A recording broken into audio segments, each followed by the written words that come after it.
अहमदाबादला open करायचं का किंवा रांजणगावला ओपन करायचं का किंवा अमुक अमुक गोष्ट घ्यायची का? What is the worst case scenario? हे लोक काय करतात माहिती का? ह्या प्रश्नाची उत्तरं होऊ शकतात. What is the worst case scenario? वाईटात वाईट काय होऊ शकतं? What are the consequences of worst case scenario? समजा मी हे डिसिजन घेतलं, 4.5 करोडची इन्व्हेस्टमेंट केली, हे पण केलं आणि हे पण केलं, तर काय वाईट होऊ शकतं? आणि जर हे वाईट झालं तर माझ्याकडे बॅकअप प्लॅन काय? Do we have contingency in place for the worst case scenario? आपल्याकडे ठीक आहे, डॅमेज तर होणारच आहे, पण त्या डॅमेजमधनं आपल्याला जिवंत राहायचं आहे. तर what is your contingencies in place of worst case scenario? ती जर घटना झाली तर तुझ्याकडे बॅकअप प्लॅन काय? What is the upside of this decision? जर तुझं हे डिसिजन करेक्ट झालं तर कंपनीला काय काय फायदे आहेत? ओके, हे डिसिजन जर बरोबर झालं तर तुला काय काय होऊ शकतं? मग ह्या कंपनीचं काम मिळेल, ह्या कंपनीचं काम मिळेल, हे या कामाची इंडस्ट्रीमध्ये जवळजवळ 70 करोडचा धंदा आहे, याच्यामध्ये जवळजवळ 350 करोडचा धंदा आहे. तर हे सगळे झालं सगळं व्यवस्थित तर काय काय होणार आहे? What is the downside of this decision? हे डिसिजन जर चुकलं तर ह्याच्याने आपल्यावरती होणारे दुष्परिणाम काय आहेत? What is the likelihood upside? म्हणजे फायदे होण्याचे चान्सेस किती आहेत?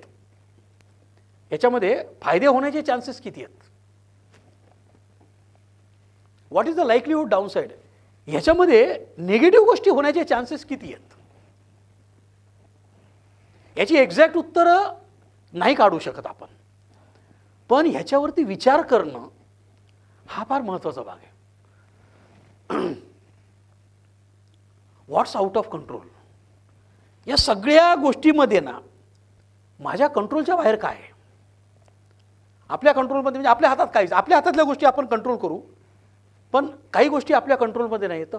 तर ह्याच्यामधलं आपल्या कंट्रोलच्या बाहेर काय आहे? How can we minimize our exposure to forces we cannot control?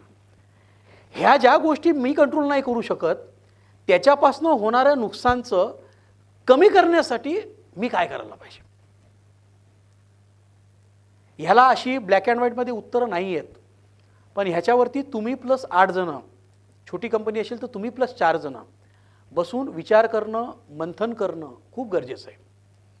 काही प्रश्नांची अशी क्लिअर उत्तरं नसतात, पण हे जेव्हा तुम्ही करता ना तर mentally you create a backup plan. मग तुम्हाला समजतं की आपल्याला काय करावं लागेल. व्हॉट इफ, व्हॉट इफ याच्या व्यतिरिक्त पण अजून प्रश्न आहेत जे तुम्हाला माहिती आहेत. मग ह्या सगळ्या प्रश्नांची जेव्हा आपण उत्तरं लिहू, आता हा प्रश्न मी आत्ता ना गेल्या 3 महिन्यात 4 लोकांना पाठवला. त्याला मी सांगितलं पाहिजे तू लिही सोमवारी, तू कोणाबरोबर कोणीच नाही भेटलं ना मला फोन करून मला सांग या प्रश्नाची उत्तरं.